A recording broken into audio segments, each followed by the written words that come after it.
due to people getting sick, family members, loved ones. And so today's conversation is we're going to kick it off with a piece on grief and dealing with that, and then move into a role that you guys all play very well as leaders in your community, leaders in this school, and shaping the next generation. And so what are some ways that as leaders, dynamic individuals who are really building the minds of our high schoolers, this generation at Worthing, can you do to not only have yourself feel strong and powerful, but then to also translate that into the next generation? So we have two dynamic leaders that are with us today. We have Brianna Harrelson and Regina Coley, and I'll give them a moment to introduce themselves.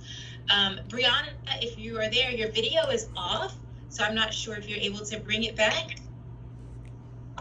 Can you see me now? I have a video. You guys can see Brianna? Yes. Okay. Oh, I cannot. I don't know. Okay.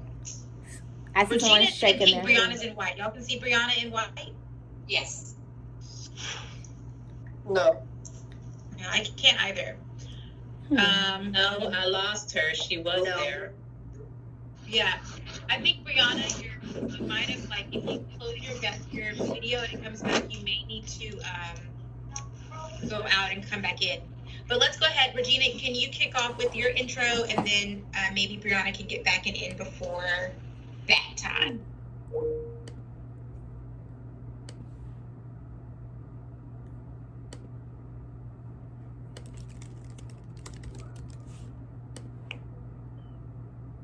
Educational consultant, and I'm really excited to be here today.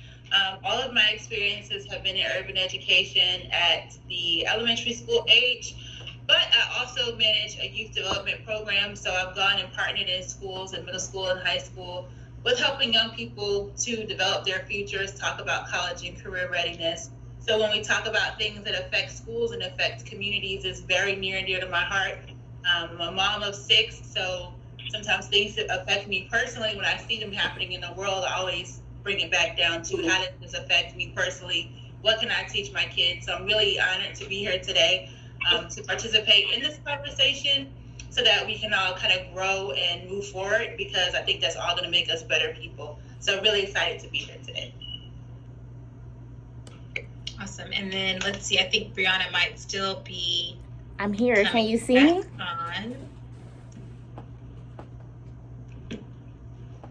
I'm on. Can you hear me? Can you see me? Yes, we can. Yes. So you can see me?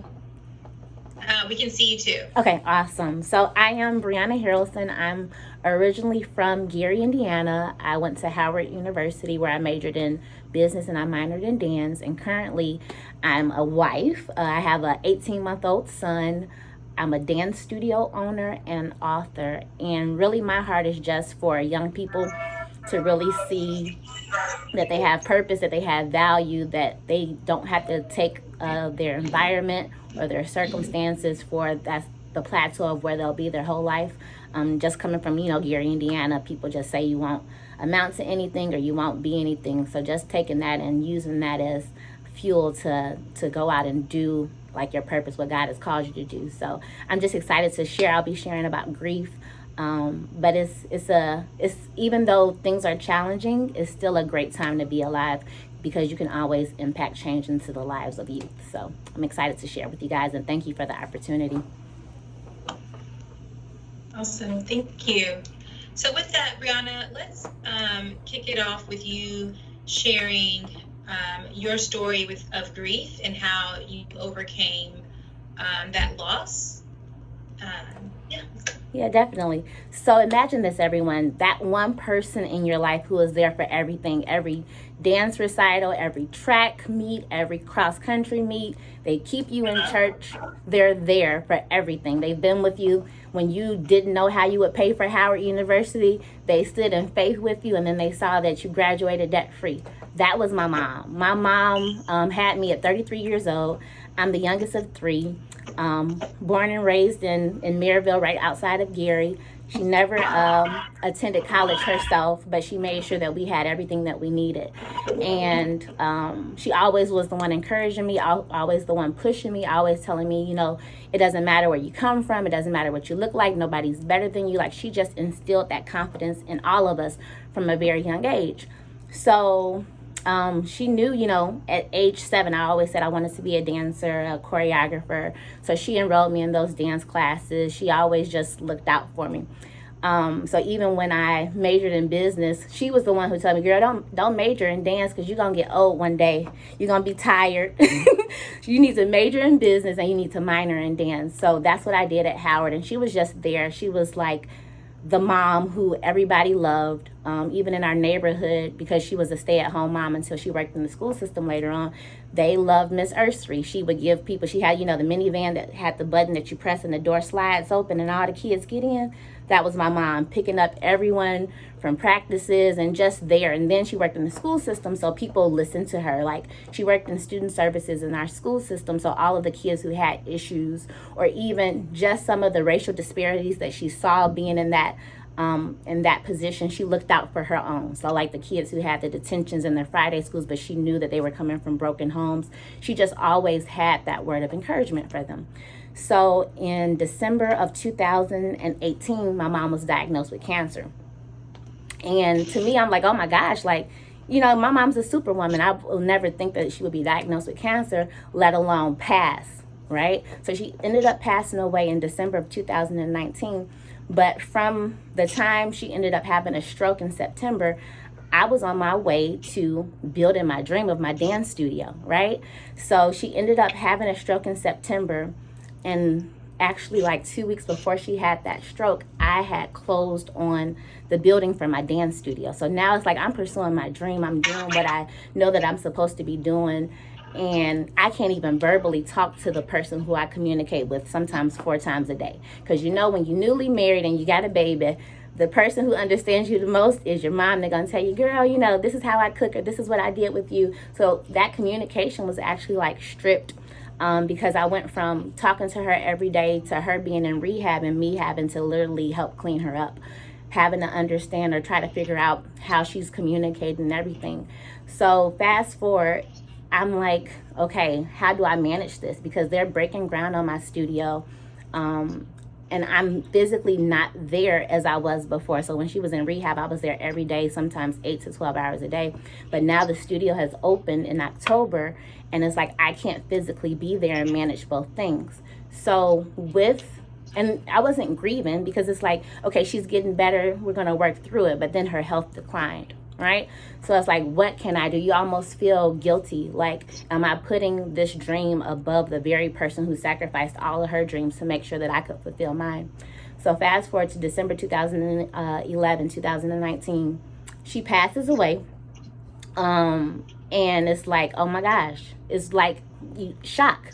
Probably what you guys have experienced even watching that video, you know, like shock. Like, how could this man literally take this other man's life? That's what I felt like. How can my mom, who is like my rock, my support system, not be here for like the biggest thing of my life, which is like the dance studio? We always talked about that. She was going to work the front desk. She was going to check people in and sign people out. But that, you know, that is not a dream that's being realized. So the first thing that you experience with grief is shock. You're like, okay, what do I do? But then starting to see, like, my mom was a good mom, and I had her in my life for 29 years. Some people never get a chance to meet their mom, or some people, you know, just have worse situations. I had my mom for 29 years, and what she always told us is, I'm giving you everything while I'm on this earth. And she did. Never missed a performance, always had advice, always gave us, you know, the money that she had and everything. So in focusing on her life, I can start to see even now, because it's only been 6 months since she's passed away. But I can see that she was such a blessing. And then when I go to like think about the people who attended her funeral, she had over 1,000 people there. And just to hear the stories of all these children she impacted. People who were like in foster care, she was giving them rides home. She let people live with her, things I didn't even know she did. I'm like, how do you even know these people? Like, my mom was just that person. So I want to do a quick activity before I continue with the story, because when you deal with grief and when you deal with loss, sometimes it can almost become negative, right? You think about all the things that they're not going to be able to do. So my mom, she never got a chance to be at the dance studio. I had wrote a book, and she was like, no, I want to wait till the book is finished for me to read it, right? And it had so much influence of her in the book. She never read the book. I have one child, so she'll never see, if I have other children. But those are the things that we'll miss about them. But let's do an activity. If you have your journals, I want you guys to actually write down, if you're experiencing grief, even if you think about Mr. Hurt, like, what are the characteristics of that person that you love? Like, what's something about them that was just really great? And for me, I love that my mom had such a giving spirit. Like, she was a giver. Like, she would give you the clothes off her back. I know from my baby shower, she was like, girl, what is on your baby registry? And I'm like, just some stuff or whatever. She was like, okay, just let me buy the registry. Like, who does that? That ain't her baby. That's like her third grandchild. You probably do that with the first grandchild, not the third one. So my mom, I loved her giving spirit. I loved her sassiness, because even as she was going through chemo and stuff, like, she still gets smart. Like, ain't nobody got time for that. Like, I love that about my mom. And then I love that she had a love for family. Like, Sundays, even as she was going through chemo, she was still cooking Sunday dinners. We would still get together and everything. So write what you love about the person who you lost, or even, friends who you lost, loved ones who you lost.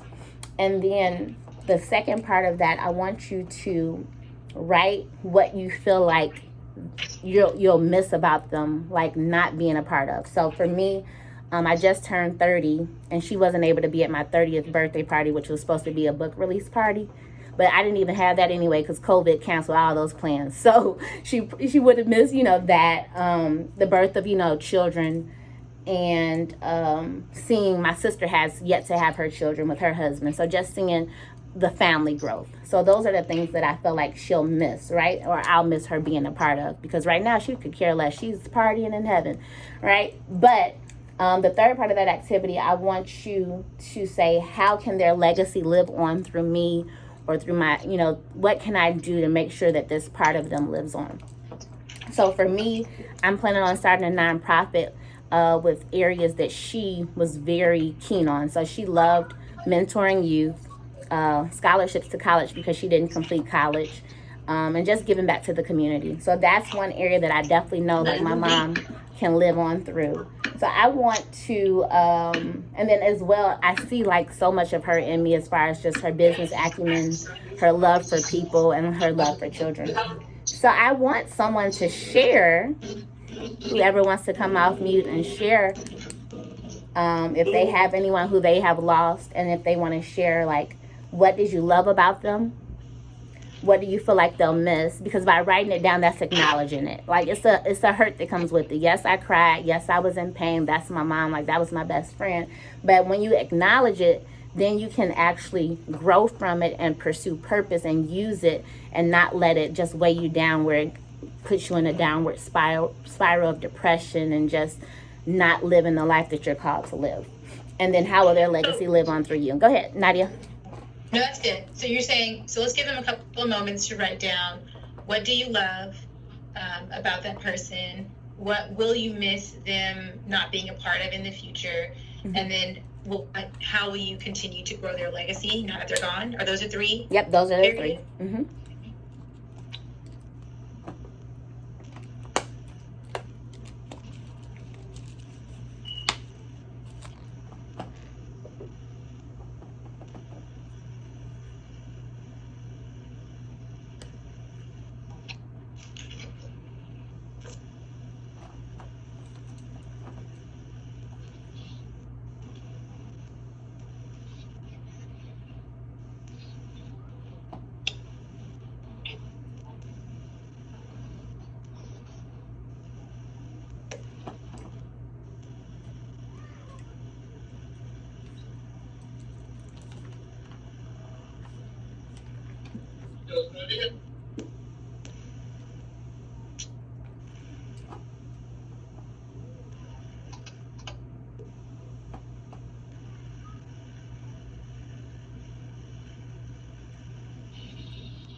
So I can't see any faces except for Melissa Baldwin.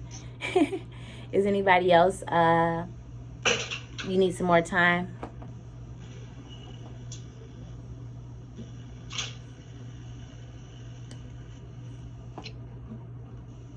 Okay, I see you, Marjorie.